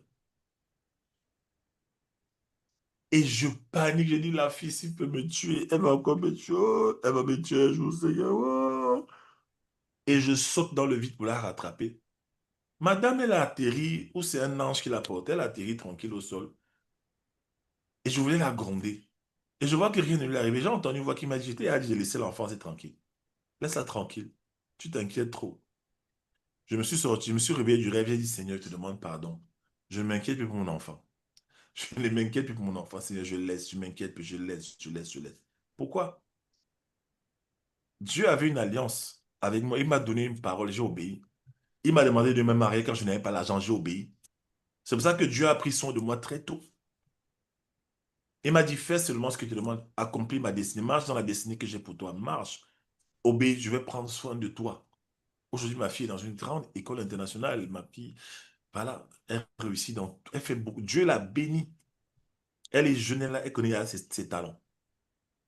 Mais j'ai d'abord servi un homme. J'ai d'abord honoré un homme. Pour tout ce que je fais. Oh, oh, oh. Je vais prendre ça. Est-ce que j'ai le droit de vous parler aujourd'hui? Est-ce que je peux vous parler? Je peux vous donner des secrets aujourd'hui? Est-ce que je peux vous donner des secrets aujourd'hui?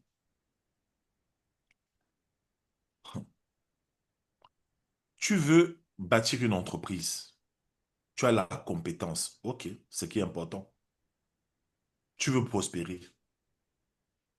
Prends de l'argent. D'accord, ça c'est un secret, hein. Prends de l'argent et va semer dans la vie d'un homme qui est déjà dans le succès.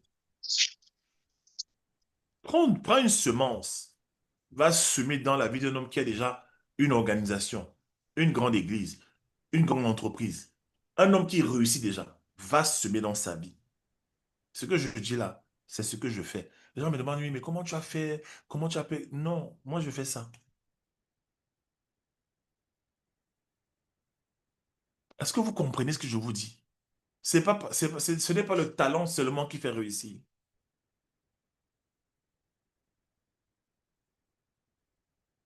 Là, je vous parle aujourd'hui de donner aux grands. Les gens sont habitués à ce que c'est les grands qui leur donnent. Est-ce que vous savez que quand un grand vous donne, il prend dans votre vie? Vous savez ça, hein? Mhm. Qui est béni? C'est celui qui donne ou celui qui reçoit?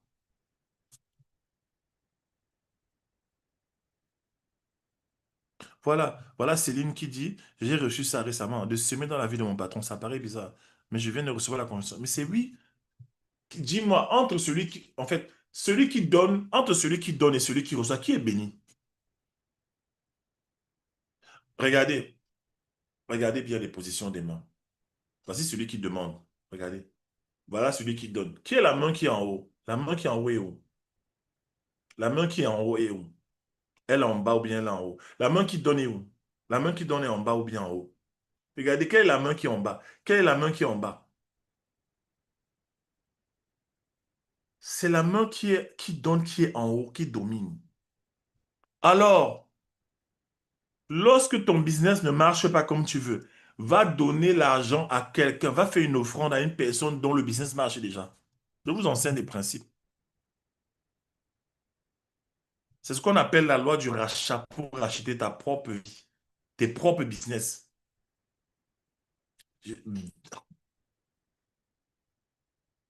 Il y a des choses que j'ai peur de dire sur Internet parce qu'on est dans une génération où les gens prennent des captures d'écran, captures de vidéos pour nous critiquer, pour nous salir en fait. Mais ce que je dis là, moi je le vis. Moi je suis un gars, Dieu m'a béni, hein. Et je ne vous dis pas les choses sur Internet. Je peux me t'inviter dans mon intimité, tu vois. Dieu m'a béni. Que ce soit en intelligence, en grâce, en sagesse, en argent. Dieu m'a béni. D'accord? En productivité, en créativité. Et il ne fait que me bénir. Pourquoi? Je respecte des principes. Vous comprenez?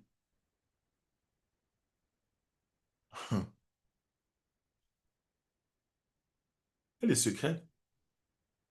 Est-ce que vous savez que même la terre au sol,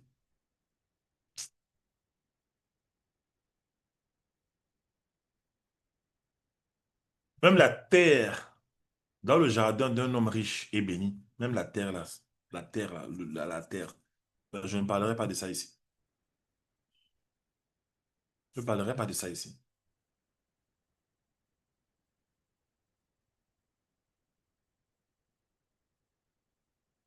Vous comprenez donc pourquoi beaucoup de gens sont pauvres. Pourquoi? Parce que dès qu'ils voient les riches, ils se mettent dans la position de celui qui demande. C'est comme ça que le riche ne fait que tirer de vous. Le riche ne fait que tirer de toi.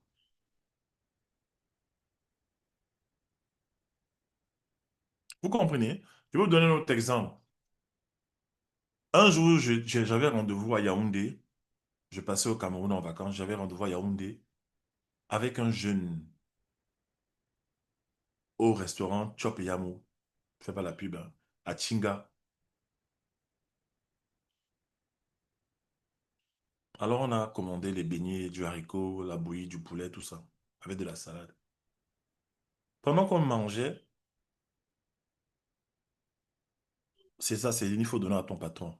Et peu importe si ton patron est chrétien ou pas, ne commencez pas les histoires là, même si c'est un musulman. D'accord? Dieu m'a déjà demandé, à travers un prophète, pour un acte important sur ma destinée, d'offrir des oranges, des fruits dans une mosquée. Mais non, les gens ne sont pas prêts pour écouter ce que je dis. Je laisse. Ouh! Pourquoi la mosquée? Les musulmans sont riches, mon ami. Ils ont le cap, ils ont le djed. Oh, les musulmans ont l'argent. Laissez tomber. Dieu leur a donné ça. Allez lire la Bible.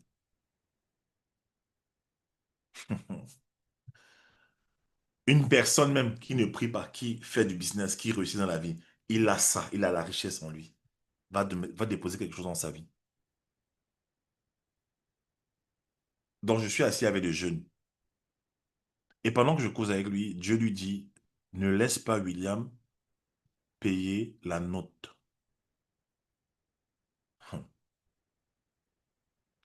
Pour moi, c'est un des plus grands messages, un des plus grands enseignements que j'ai vécu en live.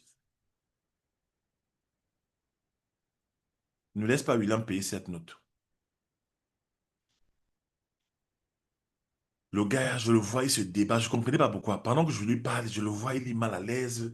Et c'est comme s'il a les palpitations. Vous voyez, les gens, quand quelqu'un est pauvre, là, souvent, il est matricé dans sa tête, sa mentalité.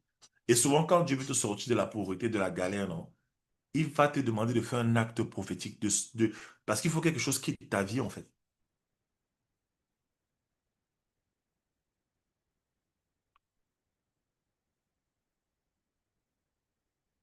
Le gars lutte. Finalement, on finit de manger. J'appelle la dame, la serveuse. Je dis, excusez-moi, je peux avoir l'addition, s'il vous plaît.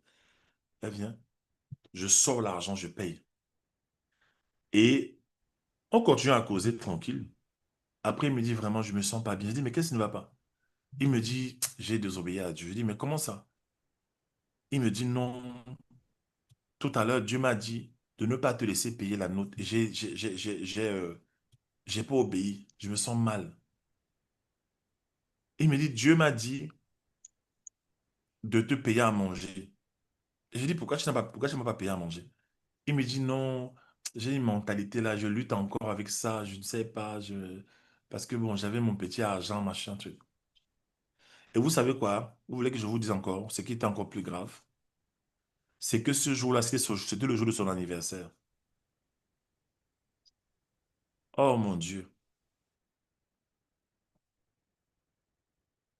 oh mon Dieu.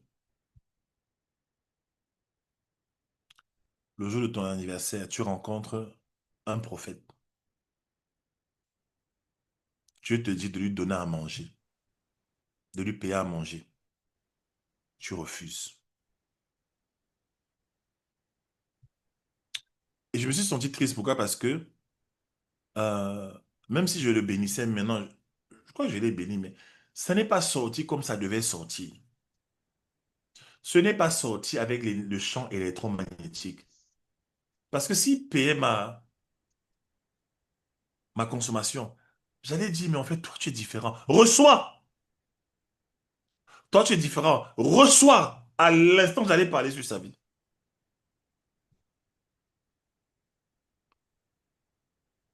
Et il a raté ça. Vous savez ce que j'ai fait? J'ai payé la note et on est rentré en voiture et je lui ai parlé dans la voiture.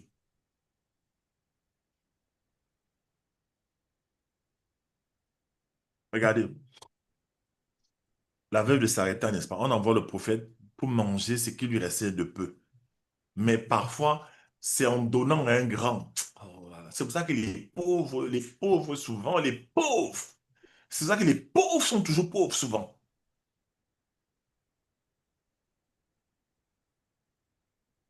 Jim Rohn a dit, les pauvres sont pauvres parce qu'ils ne payent pas à manger aux riches. C'est normal que vous n'offrez jamais à manger aux riches.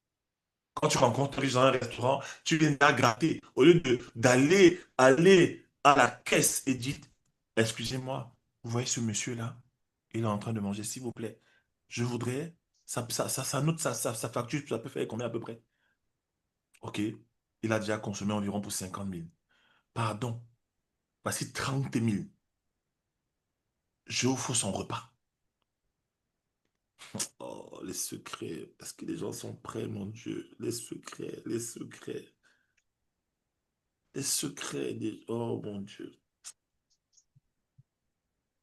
Parfois, je suis triste, j'enseigne. Il y a des gens, parfois, je leur parle les choses, mais la pauvreté les a tellement démangé le cerveau. La pauvreté les a tellement brutalisés que ils n'ont plus, ils n'ont plus de sensibilité à l'esprit.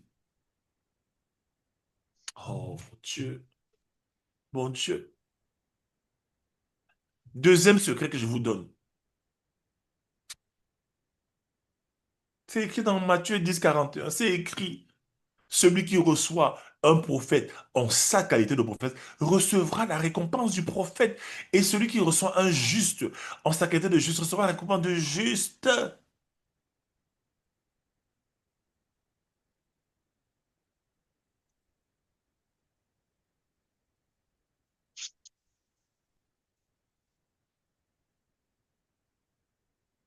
Les anglophones, ils ont compris ça depuis longtemps.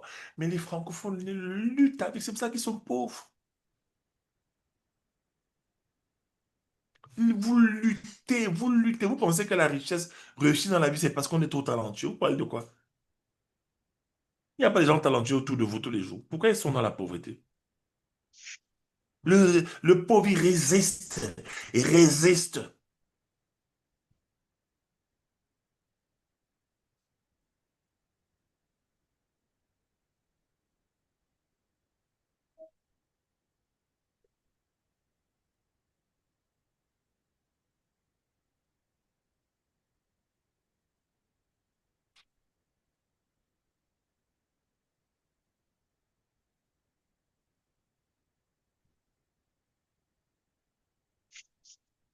Tu vois?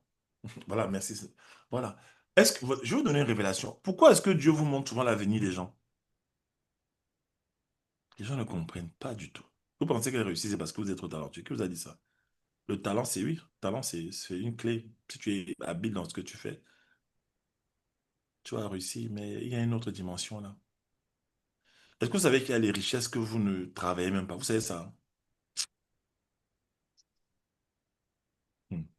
Que vous connaissez la loi des associations.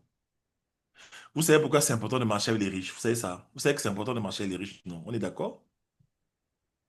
Est-ce que ça au moins vous avez compris?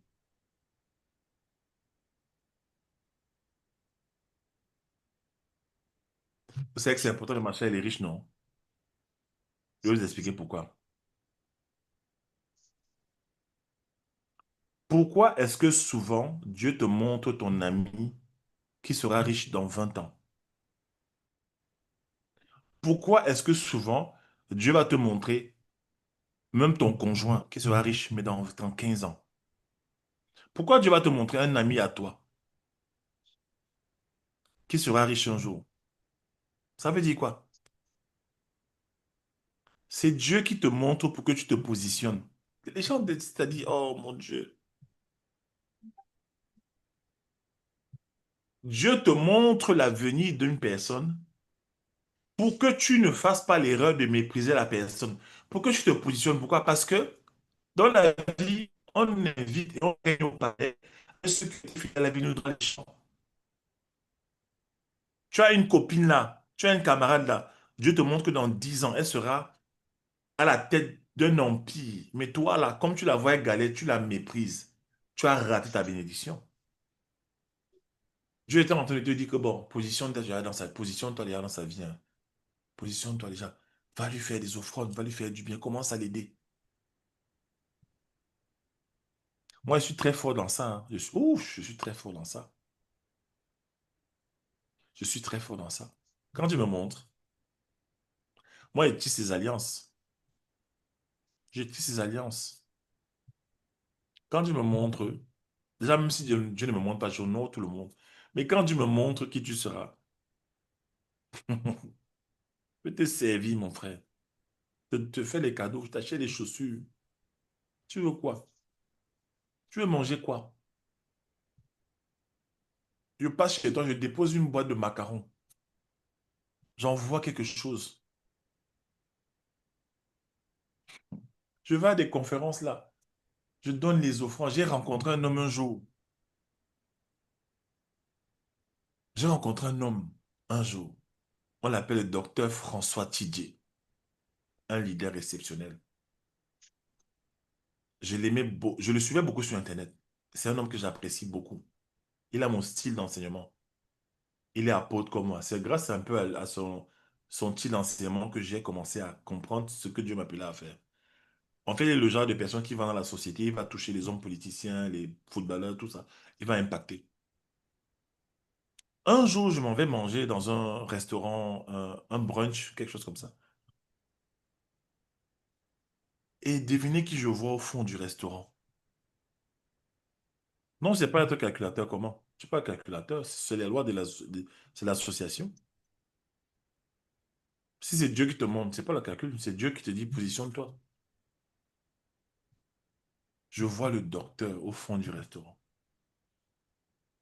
J'ai dit non, je ne peux pas avoir un homme comme ça, je le laisse, je ne peux pas. C'est Dieu qui m'a.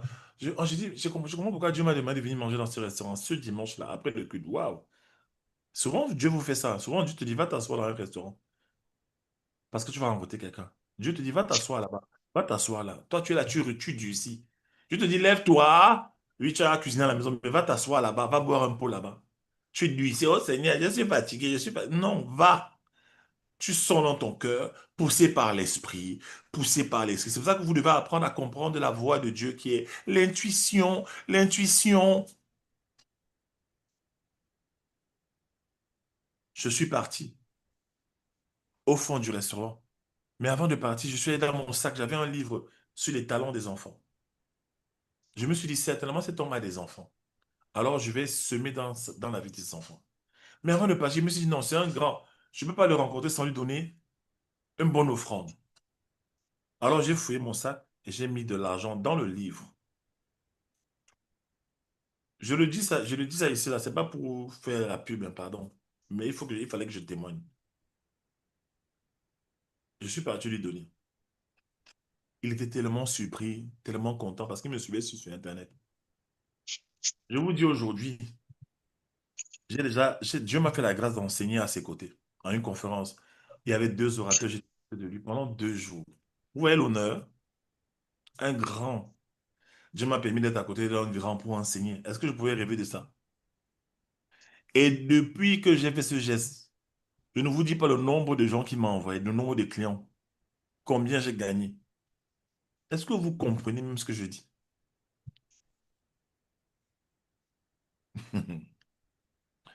Il m'a amené tellement de gens à me suivre.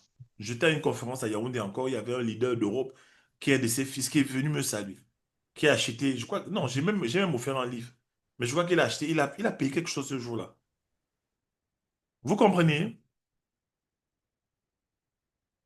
Pour sortir de ta galère, de ta saison de frustration, Dieu t'amènera pour semer dans la vie de quelqu'un qui est au-dessus de toi. Qui connaît l'histoire de Abraham qui paye la dîme de tout à Melchisedec? Oui. Abraham rencontre Melchisedec, le roi de Salem, qui est une autre forme de Christ, qu'Abraham lui paya la dîme de tout.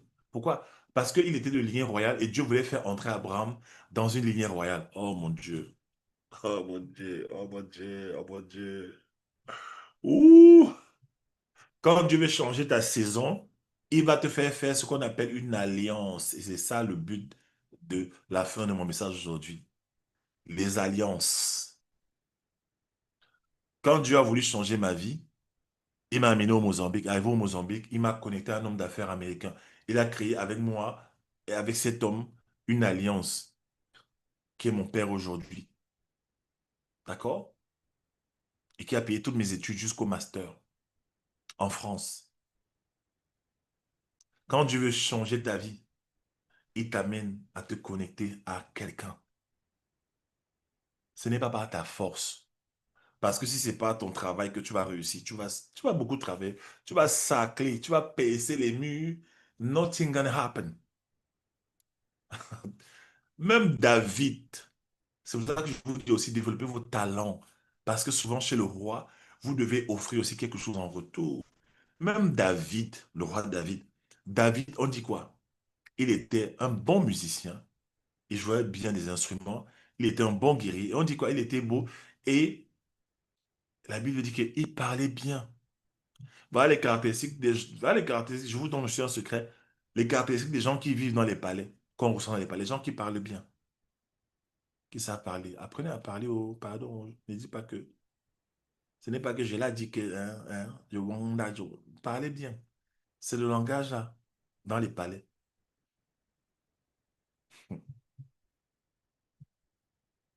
David a résolu le problème de Saül. Il a tué Goliath et il a délivré Saül de l'esprit qui le tourmentait. Mais autre chose, le fils de Saül, Jonathan, a fait alliance avec David. Il lui a appris les codes de la route. Donc, un fils ajouté qu'on ne considérait même pas à Israël, un gardeur de chèvres et de brebis, et allait se connecter au fils du roi. Donc, je vous ai déjà dit, vous qui avez sûrement les relations avec les pauvres tout le temps, entre vous les pauvres, là, vous habitez dans des quartiers des pauvres, là, vous contemplez la pauvreté, c'est les bagarres le matin, la voisine qui bagarre son mari, c'est les déchirages de robes, les coups de poing dans le quartier, c'est ça que tu vas vivre. Non, il te faut une nouvelle alliance. Je déclare que cette année, avant que 2027 n'arrive, que Dieu te permettra de tisser les alliances, selon qui m'a donné ce message pour toi au nom de Jésus-Christ. Que Dieu amène dans ta vie des gens.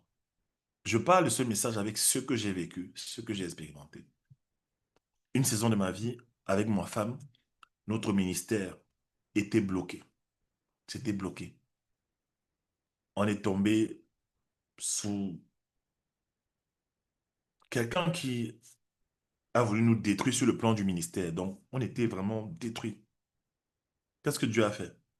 Il nous a connectés à une alliance puissante, dans une lignée d'hommes de Dieu puissants en Europe. Et cet homme de Dieu qui est notre Père spirituel a tout reconstruit dans notre vie sur le plan spirituel. Si vous me voyez aujourd'hui, je peux fermer les yeux et voir ta vie en fermant les yeux, je peux enseigner et je vois les choses sur ta vie. Je peux te donner une parole et ça arrive là, là, comme j'ai dit. C'est parce que Dieu m'a connecté à une lignée d'hommes qui sont des prophètes voyants, d'accord, avec mon épouse. Donc Dieu va prendre ta vie et te connecte à des gens qui ont des grâces supérieures pour que tu fonctionnes aussi dans ces grâces. Je vous enseigne les choses sur ce que je vis. Je ne suis pas le grand qui invente. Donc, je vais te donner une astuce. Numéro un, il faut être humble. Parce que pour servir quelqu'un, il faut être humble. Pour se connecter à plus grand que toi, il faut reconnaître que quelqu'un est plus grand que toi. Je parle aux hommes très orgueilleux. Tu ne peux pas te permettre d'être pauvre et orgueilleux. C'est un cocktail Molotov. Comment tu peux être pauvre et tu te permets? Comment tu peux être pauvre et orgueilleux? Vous voyez que c'est un mélange. C'est un mélange même qui peut tout monter ta vie, non? C'est quoi ça? Quand tu es pauvre, on s'attend quand même à ce que tu sois humble. Ça peut te sauver. Comment tu peux être pauvre et tu es orgueilleux? C'est quoi ça? Sois humble. Parce que souvent, Dieu va te demander d'aller te connecter à des gens même dont tu es plus âgé. Dieu peut te connecter à une personne qui est plus jeune que toi, mais qui opère dans une dimension que tu n'as pas encore fait. Mhm. Mais tu es fier, non, mais il va m'enseigner quoi, il va me montrer quand même, machin, il va me montrer quoi. Moi, je suis fou. Non, tu n'es pas fort. Tu as besoin d'aide. Tu dois être humble. L'humilité précède la gloire et l'orgueil précède la chute. Quand Dieu t'envoie te soumettre à une personne, va te soumettre. Oh, hein, il veut m'enseigner quoi? Il est plus grand que qui? C'est même mon petit frère en âge, non? Il est ton petit frère, mais il connaît ce que tu ne connais pas.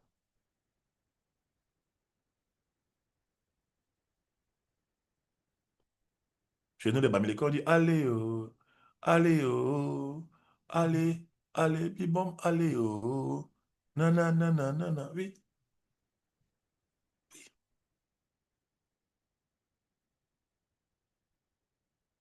Il veut me montrer quoi, qu'il est mon petit frère, machin. Oui, mais tu as faim, tu galères. Hmm? Hein? Excusez-moi, j'ai failli sortir un peu la carte de la comédie, pardon. C'est pas là.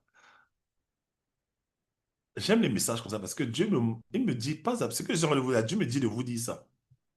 Parce que tu es orgueilleux. Tu as atteint un niveau, on ne peut plus t'enseigner. Regardez les gens orgueilleux. Pouf! Moi, je côtoie les riches, hein. Les riches sont humbles, hein. Vous savez ça. Les riches sont humbles. Ils sont humbles. Non, non, j'ai quand même un master. Tu as un master, mais tu es au quartier. Tu vis chez tes parents encore.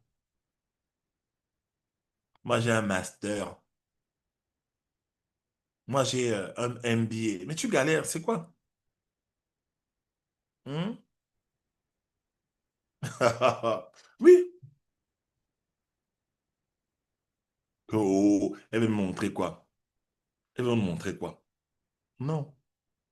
Faut te faire petit dans la vie. Il y a des gens dans les conférences, tu le vois, tu sais que lui, il souffre. Mais venir te demander vraiment, Coach William, vraiment, votre livre, c'est 15 000, mais je n'ai que 8 000. Et j'aimerais avoir deux conseils de vous. Non, il te regarde comme ça. Il y a un qui m'a dit à Yaoundé, j'ai écrit le livre sur comment tu as la pauvreté. Il passe sur le rayon des livres, il regarde. Il dit, celui qui a écrit ça, est-ce que lui-même il est déjà riche? Seigneur Jésus. Je l'ai regardé et j'avais envie de rire. J'avais envie de rire.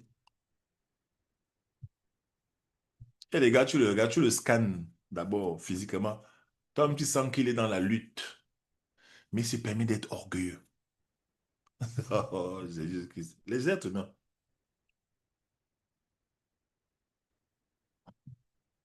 Parfois, Dieu va te connecter à un homme qui est multipotentiel, qui a des connaissances. parfois encyclopédiques pour t'aider. Parce qu'il y a des gens, vous vous contentez d'un seul boulot et c'est ça votre problème. Comment tu peux avoir un seul boulot dans ta vie? Comment tu peux avoir une seule source de revenus? Comment tu peux faire ça? Vous trouvez ça normal? Il y a des gens, bah, vous me regardez, vous avez un seul salaire chaque mois. Et nous, comme ça, on a plusieurs, hein. On a plusieurs. Et bien même. Et même montré quoi? J'ai fait un PhD, hein. Moi, j'ai un doctorat en sciences de l'air. Je mesure l'air. Oui, mais tu as un seul salaire. Un seul salaire. Toi seul, tu es devenu le roi de ta... Tu dois nourrir tout le monde avec ton argent fini. Un seul salaire. Hein? Oui, les riches payent les conseils. Voilà, ils mesurent les meilleurs bracelets. Orgueilleux. Tu vas le voir, il va te regarder comme ça, il regarde tes chaussures, il regarde. Il dit, le gars, si, il veut montrer qu'il est plus frais que qui. Quand vous partez à des conférences, pourquoi vous partez vous mesurer souvent aux vêtements des gars? Tu vois, les gars, dans une conférence, il regarde ta montre, il essaie de te, tu vois, il essaie de te size up. Les gars comme ça, hein. Tu parles à un gars, il fait que regarder ta montre. Il fait que regarder ta montre. Tu n'es pas venu pour ça. Tu es venu pour que je t'enseigne quelque chose. Il te mesure que oui, il a fait comment pour être comme ça, hein, hein. Il a fait. Hmm. Comment il a fait? Ok, il dit même quoi sur Internet? C'est un vendeur de formation. Hein, Il commence à réfléchir. Mais en fait, il réfléchit, mais il ne fait que s'enfoncer dans la pauvreté. Non, l'orgueil va bâtir les alliances, mon ami. David était un petit garçon qui vivait qui élevait les brebis de son père. Son père avait même oublié qu'il existait. Mais Dieu l'a connecté au fils du roi. Et qui était le prochain roi? Devinez. Qui était... Oh, dis donc. Oh. Est-ce que c'est d'abord normal qu'un berger, un berger d'abord qui est né de façon illégale en Israël. Donc, même son état civil était compliqué. Il n'avait même pas d'acte de naissance. Parce qu'on ne le considérait pas.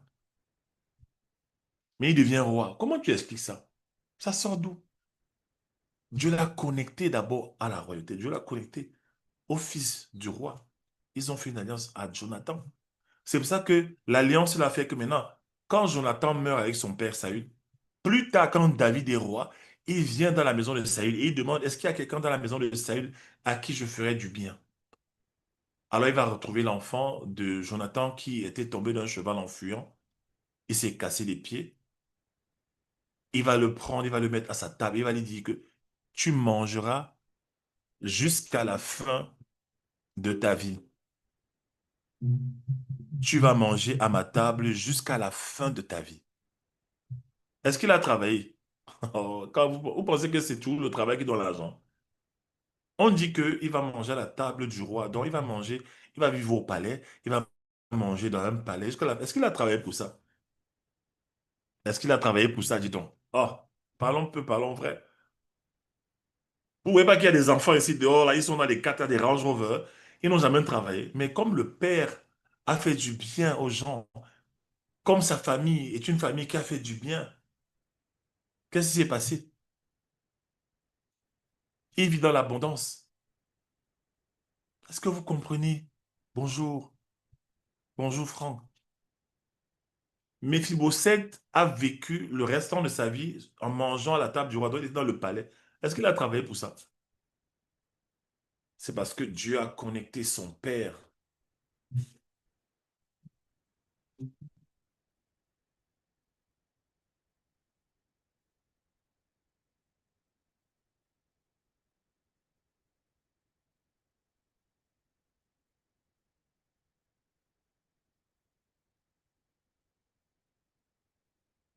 Vous comprenez? Hein?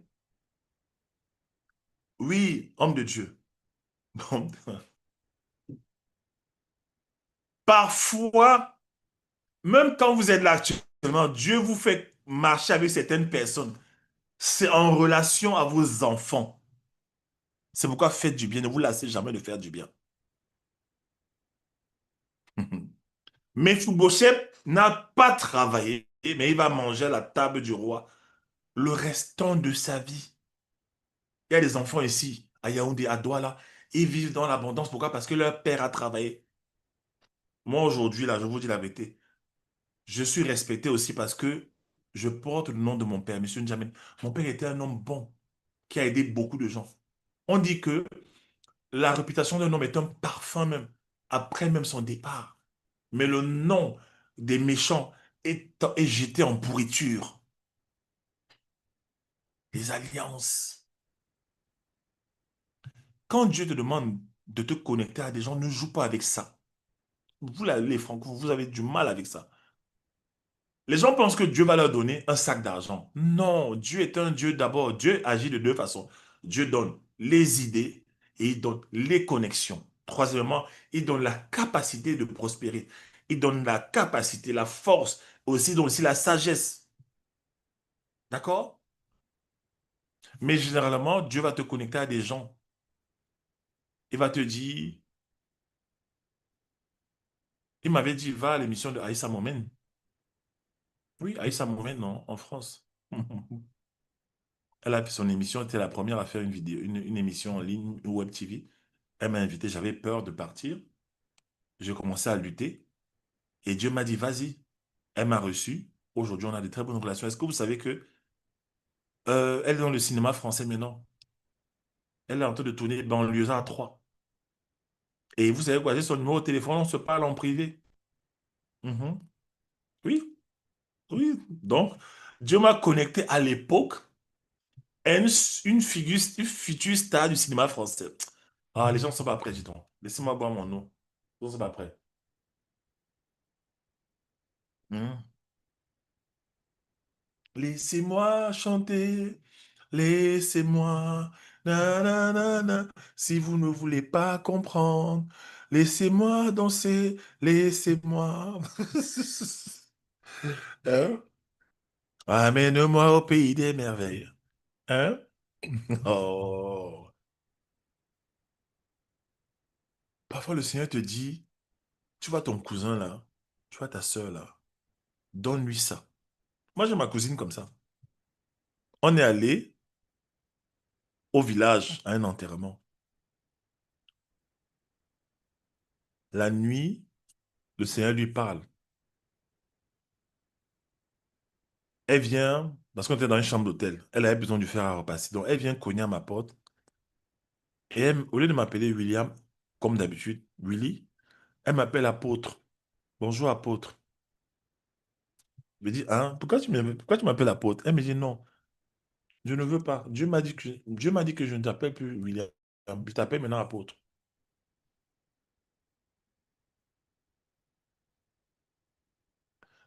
Voilà mon numéro en jaune en haut. Sois béni. Non, elle m'a dit le matin, elle m'a dit que non. Moi, je t'appelle plus William. Oh, non, non, non, je t'appelle maintenant apôtre. Ça fait au moins 7 ans aujourd'hui. Elle m'appelle plus William. Pourtant, avant, elle m'appelait William. Willy. Elle m'appelle apôtre seulement de façon consistante. Et Dieu est en train de la bénir correctement. Et Dieu lui avait dit, tout ce que William fait, tu fais. Dieu lui avait dit que, Dieu lui avait dit, regarde ce que William fait. Fais seulement. Serre-le. Porte son sac. Travaille avec lui. Facilite-lui la vie. D'accord? Aide-le. Et Dieu transforme sa vie. Je vous dis la vérité. Peut-être elle n'est même pas en ligne. C'est la vérité. Dieu, pour changer ta vie, va te connecter à des gens.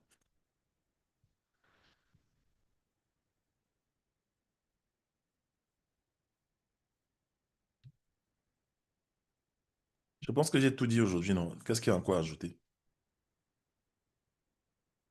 Je ne sais plus s'il y a des choses à ajouter. Vous êtes bien heureux, vous qui avez reçu cette parole, pourvu que vous la mettiez en pratique. Merci beaucoup, soyez bénis. Seigneur, merci pour ce moment, merci pour la grâce. Aujourd'hui, tu nous as donné une parole qui m'a fait du bien, Seigneur. Je suis tellement reconnaissant parce que, en même temps, tu rafraîchis ces principes dans mon esprit.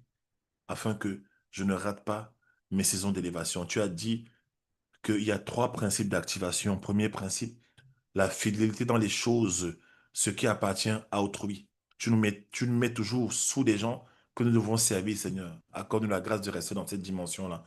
Quoi que je sois dans cette dimension, tu m'as mis, mais amène toujours dans les gens, dans ma vie des gens que je vais servir, Seigneur, que je reste dans cette posture, Seigneur. Accorde-nous la grâce d'être fidèle dans ce qui appartient à autrui, dans les petites choses. Accorde-nous la grâce aussi d'obéir à tes instructions. Il y a toujours des gens au-dessus de nous. Qu'on obéisse à ces gens que tu amèneras, des tuteurs, des leaders, des hommes d'affaires, des grands pères spirituels, des hommes puissants qui sont à des dimensions où nous ne sommes pas encore. Accorde-nous la grâce de leur être obéissants, Seigneur. Troisième chose, accorde-nous la grâce, au lieu de se plaindre, Père, mais de te demander de l'aide. Te demander de l'aide quand ça ne va pas, Seigneur. Quatrième chose, Seigneur, accorde-nous la grâce de nous connecter aux personnes avec qui tu veux nous voir. Accorde-nous la grâce d'être éloigné des mauvaises personnes. Accorde-nous la grâce de rencontrer les bonnes personnes et de nous connecter aux bonnes relations, car c'est dans les relations que tu changes nos vies.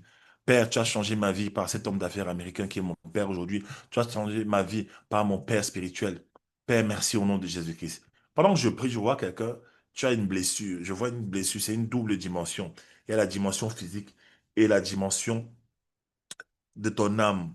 Le Seigneur guérit ton âme maintenant. Mets la main sur ton cœur. Dieu guérit ton âme.